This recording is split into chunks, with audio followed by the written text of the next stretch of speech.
ओम धन्वंतरे नमः। I hope आप सभी लोग खुश होंगे और स्वस्थ होंगे। तो हम आयुर्वेद संग्रह बाय डॉक्टर गोविंद पारेख जी की जो पुस्तक है उसमें 1 से 80 तक की पेज सीरीज में हम पहले 3 पृष्ठ का अध्ययन जो है वो हम कर चुके हैं और आज हम करेंगे चौथे पृष्ठ का अध्ययन।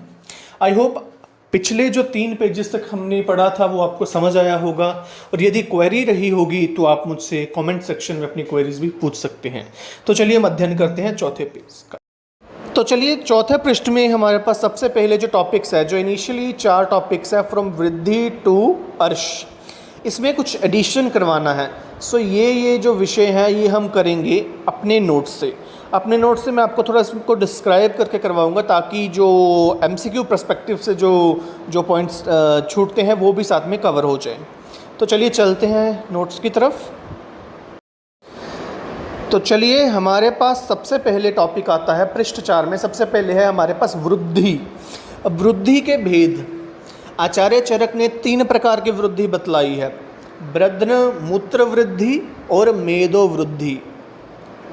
ब्रध्न जो है वो हमारे लिंग प्रदेश से संबंधित रखती है। मूत्र वृद्धि हम हाइड्रोसील को मानते हैं और हमारी जो मेदो वृद्धि है वो हम लाइपोमा से कंसीडर कर सकते हैं।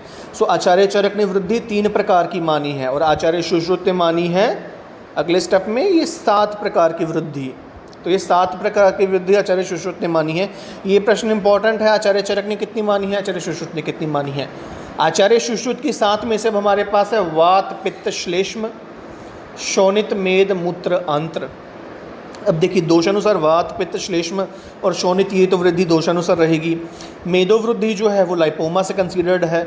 मूत्र की वृद्धि हाइड्रोसील से रहेगी और यहाँ है हमारे पास अंत्र वृद्धि।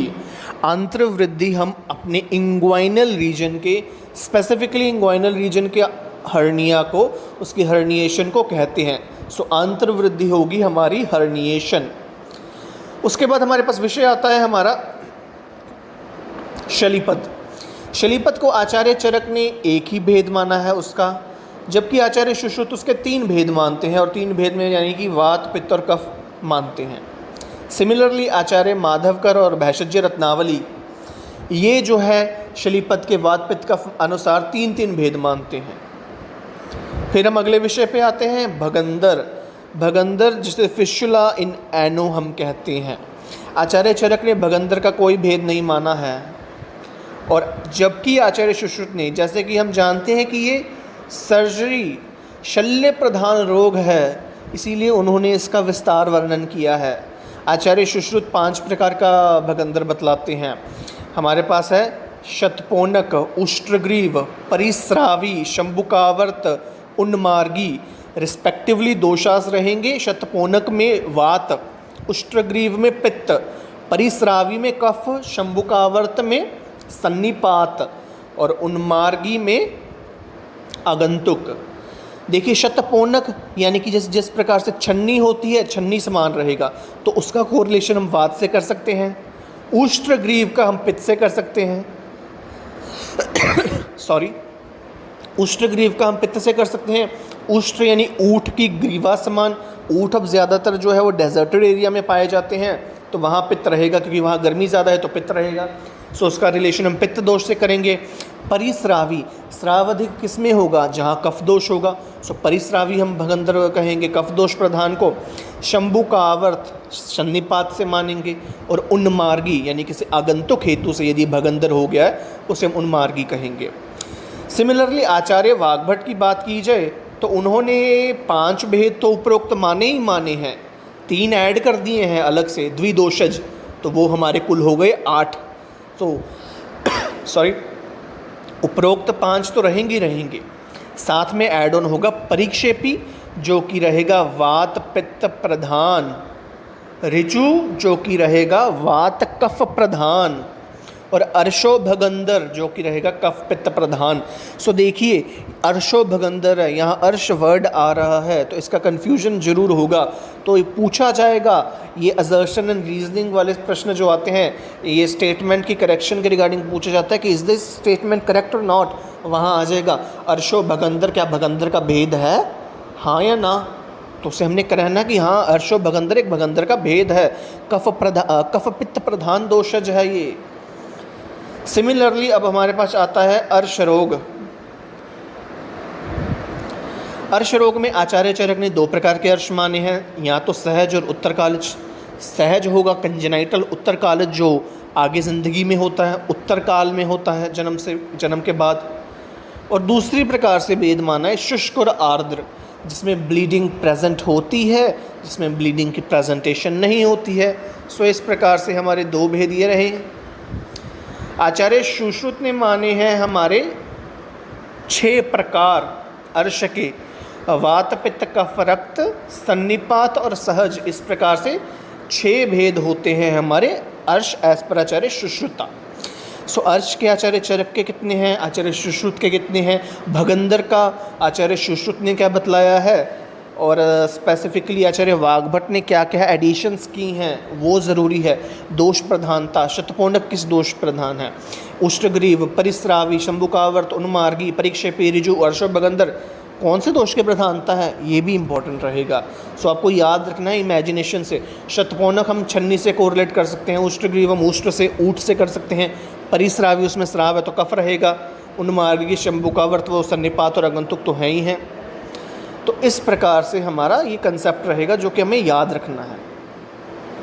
तो चलिए अब आगे, तो चलिए वृद्धि से लेकर के हमारा जो अर्श टॉपिक है वो कंप्लीट हो चुका है।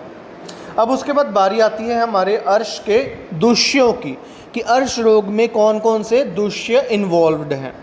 अब देखिए आचार्य चरक जो हैं वो 3 दुष्य बतलाते हैं, वो है मेद, मांस और त्वक। आचार्य चरक बतलाते हैं मेद, मांस और त्वक। और आचार्य सुश्रुत जो है वो 2 दुष्य बतलाते हैं इन्वॉल्व इन द अर्श, और वो है रक्त और मांस। यहाँ पर त्वचा की जगह पर हम करेक्ट करके लिख लेंगे रक्त व मांस।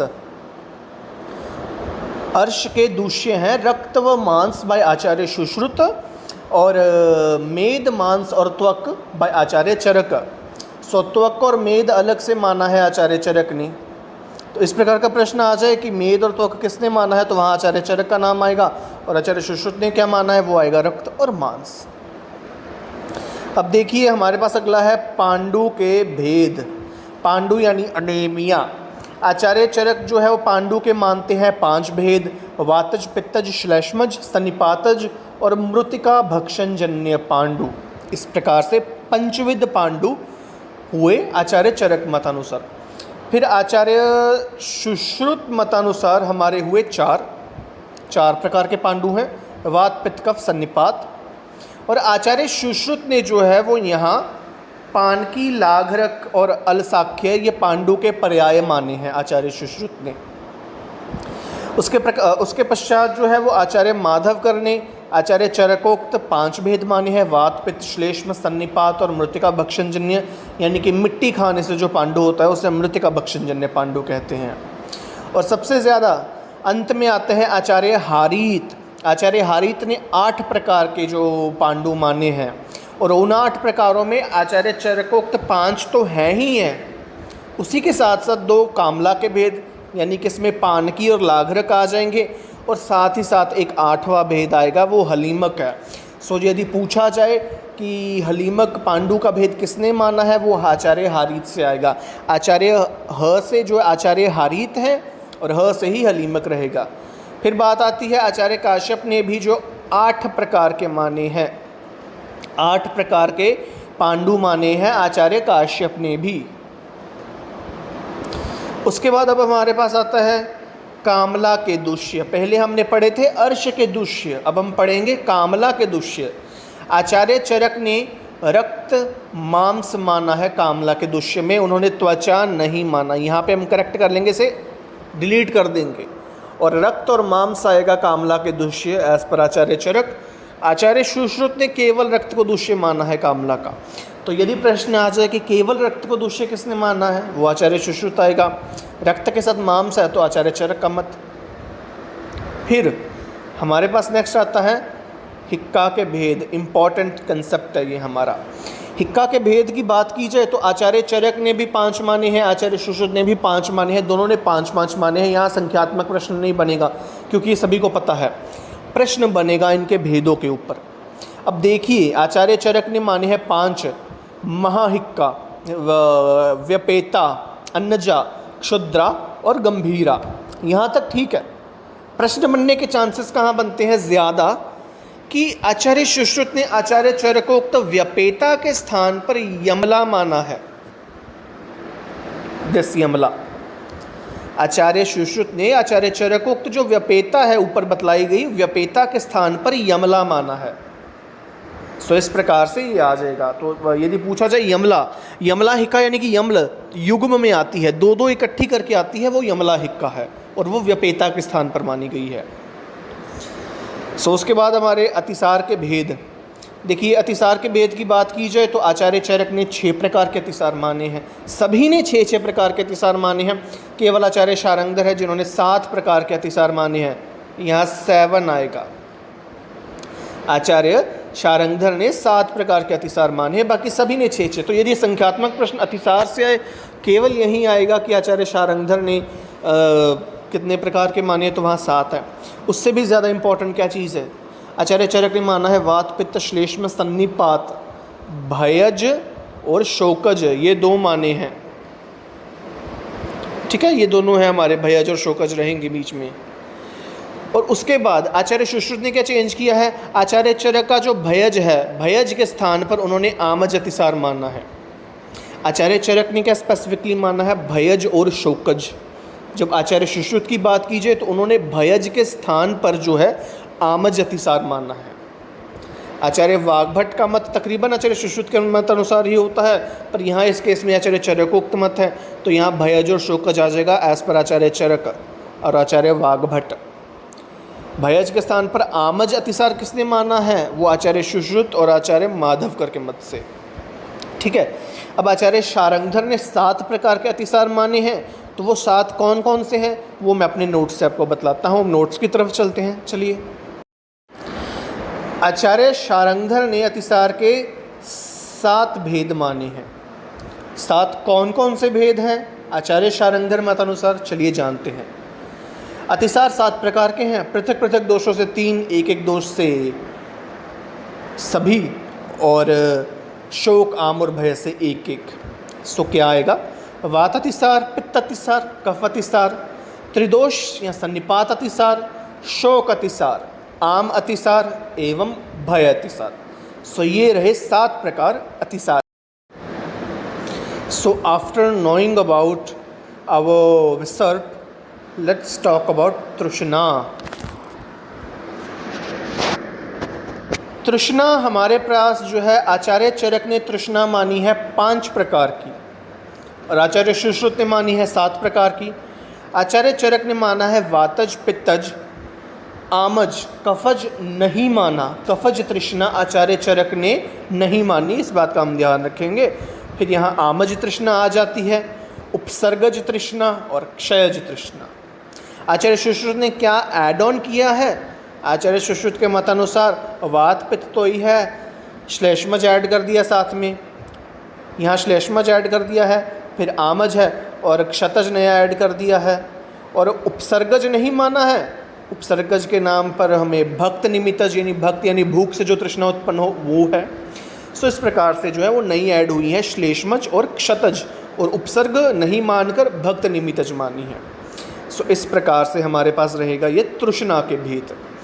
आफ्टर नोइंग अबाउट द तृष्णा, लेट्स टॉक अबाउट विष के वेग। विष के वेगों की बात की जाए तो मनुष्यों में विष के वेग आचार्य चरक ने माने हैं 8। अब देखिए इसको हम किस प्रकार से याद रख सकते हैं। आचार्य चरक जो है वो बेसिकली मेडिसिन से डील करते हैं, आचार्य सुश्रुत डील करते हैं सर्जरिकल एस्पेक्ट से। तो देखिए ज़्यादा बेहतर आचार्य चरक बतला पाएंगे, तो उन्होंने एक अधिक वेग मान लिया है, एक अधिक वेग बतलाया है, डिटेल में जा करके उन्होंने एक अधिक वेग बतलाया। सो 8 प्रकार के जो वेग हैं मनुष्यों में विष के, वो माने हैं आचार्य चरक ने, और 7 माने हैं स से आचार्य सुश्रुत और स से 7। इस प्रकार से हम याद रखेंगे। ठीक है, अब जानवरों में 4 वेग हैं, पक्षियों में 3 हैं, देखिए मनुष्यों से जो जानवर और पक्षी है वो छोटे होते हैं, इसलिए उन्होंने उनमें जो है वो संख्या छोटी संख्या आएगी। तो जानवर जो कंपैरेटिवली पक्षियों से थोड़ा बड़ा है उसमें हम 4 कर देंगे, पक्षी थोड़े छोटे हैं उसमें हम 3 वेग कर देंगे।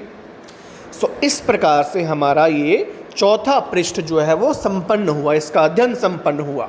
आई होप आपको जो है ये तो चलिए अब इसके बाद हम जानेंगे विसर्प के भेद। आचार्य सुश्रुत ने क्या माना है और आचार्य शारंगधर ने क्या माना है आचार्य चरक के अतिरिक्त। देखिए आचार्य सुश्रुत ने माने हैं 5 भेद विसर्प के और आचार्य शारंगधर ने माने हैं 9 भेद विसर्प के। सो आचार्य सुश्रुत ने जौन से माने हैं वो 5 इस प्रकार से हैं: वात, पित्त, कफ, सन्निपात और क्षतज। सो इस प्रकार से 5 भेद हुए आचार्य सुश्रुत मत अनुसार विसर्प के: वात, पित्त, कफ, सन्निपात और क्षतज। अब जो 9 हैं आचार्य शारंगधर मत अनुसार वो रहेंगे हमारे 3 तो एक दोष के अनुसार, यानी कि वात, पित्त और कफ। 3 ही रहेंगे द्विदोषज, यानी कि वात पित्त, वात कफ और पित्त कफ। और उसके बाद हमारा 7वां रहेगा सन्निपात, जो कि तीनों दोषों के संसर्ग से सन्निपात से बनेगा, वो सन्निपात है। फिर हमारे पास रहेगा 8वां वहनी दाहेन, कि अग्नि के संपर्क में आने से जो विसर्प हमें हुआ है, वहनी दाहेन या अग्नि दाहेन। और अंतिम यानी 9वां है हमारा अभिघातज, कि जो अभिघात से या क्षत से हुआ है वो है 9वां प्रकार विसर्प का। फिर अगला टॉपिक हमारे पास है तृष्णा। तो तृष्णा पढ़ने से पहले हम जान लेंगे थोड़ा सा कोड। हम लिखेंगे CVS, यानी कि C for Acharya Charak, V for Acharya Vagbhata and S for Acharya Sushruta. और रेशो 5, 6, 7, यानी कि 5 भेद तृष्णा के आचार्य चरक ने, 6 आचार्य वाग्भट और आचार्य शारंगधर ने भी 6 ही माने हैं, और S से आचार्य सुश्रुत तो 7 आचार्य सुश्रुत ने माने हैं। सो इसमें जो आचार्य वाग्भट के हमारे पास 6 हैं वो इस प्रकार से हैं कि वात, पित्त, कफ, सन्निपात, उपसर्गज और धातु क्षयज। यानी वात, पित्त, कफ, सन्निपात ये तो दोषानुसारी हो गया। उपसर्गज किसी व्याधि के उपसर्ग से हो जाएगा, वो उपसर्गज हो गया। व्याधि के उपरांत जो एक क्षुधा बहुत लगती है या व्याधि काल में एक क्षुधा लगती है तो व्याधि के संसर्ग से जो है वो उपसर्ग हो जाएगा। और धातु क्षयज, यानी कि हमारे धातु के क्षय से, शरीर अंतर्गत जो धातुओं का क्षय हो चुका है उस क्षय से जो तृष्णा रोग उत्पन्न होगा वो धातु क्षयज है। सो इस प्रकार से हमने विसर्प के बारे में जाना और तृष्णा के बारे में जाना। अब तृष्णा को हम और थोड़ा डिस्क्राइब करेंगे आगे, तो चलिए बढ़ते। अब देखिए उसके बाद अतिसार के भेदों को जानने के बाद अब बारी आती है विसर्प के भेदों की। विसर्प जो है, विसर्प को आचार्य चरक 7 प्रकार का, आचार्य सुश्रुत 5 प्रकार का और आचार्य शारंगधर 9 प्रकार का विसर्प मानते हैं। ठीक है, तो अब जो है इसमें विसर्प में हमारे पास जो आचार्य चरक ने बतलाए हैं वातज, पित्तज, श्लेष्मज, सान्निपातिक। इसके बाद इम्पॉर्टेंट आता है हमारे पास ये 3, आग्नेय, ग्रंथि और कर्दम। आग्नेय, ग्रंथि और कर्दम ये विसर्प के भेद हैं। आचार्य सुश्रुत के 5 और आचार्य शारंगधर के जो 9 प्रकार के विसर्प हैं उन्हें हम जानते हैं। विसर्प के बारे में उनकी क्या क्या नाम है और वो अब हम जानते हैं इसके आगे। तो जो इसमें से भेद जो हैं, भेदों से प्रश्न ज़्यादा आएंगे। भगंदर के भेद शुरू से शुरू कर लें हम, वृद्धि से शुरू कर लें। देखिए यहाँ पे भी इम्पॉर्टेंट भेद है आचार्य सुश्रुत ने जो बतलाए हैं। श्लीपत के भेद चलो है ये नॉर्मल है वात, पित्त, कफ के मुताबिक। भगंदर इज़ इम्पॉर्टेंट, कि वो जो अलग से भेद आचार्य सुश्रुत और आचार्य वाग्भट ने माने हैं। अर्श इज़ इम्पॉर्टेंट, अर्श के दुष्य, पांडु के अपना कामला के दुष्य, पांडु के भेद। हलीमक किसने माना है, पान की लागरक किसने माना है, वो चीज़ें। व्यपेता के स्थान पर यमला माना है जो 2-2 करके युग्म में आती है। और किसने भयज माना, किसने आमज माना, किसने शोकज माना। आचार्य शारंगधर का मत जो है वो इम्पॉर्टेंट है। विसर्प के भेद इम्पॉर्टेंट हैं, तृष्णा के भेद। सो इसमें भेद ज़्यादा इम्पॉर्टेंट है, संख्यात्मक भी किसी हद तक ठीक है पर उससे ज़्यादा भेद आएंगे इसमें से। ठीक है, सो ये काफ़ी शॉर्ट है आपके पास टॉपिक। ठीक है, आई होप आप सबको समझ आया होगा। ज़रा सा भी वीडियो पसंद आया हो तो ज़रूर लाइक कीजिए, कमेंट कीजिए एंड चैनल को सब्सक्राइब अवश्य कीजिएगा और अपने फ्रेंड्स के साथ ज़रूर शेयर कीजिए। अपने व्यूज़, अपनी क्वेरीज़ आप कमेंट बॉक्स में मुझसे पूछ सकते हैं। धन्यवाद।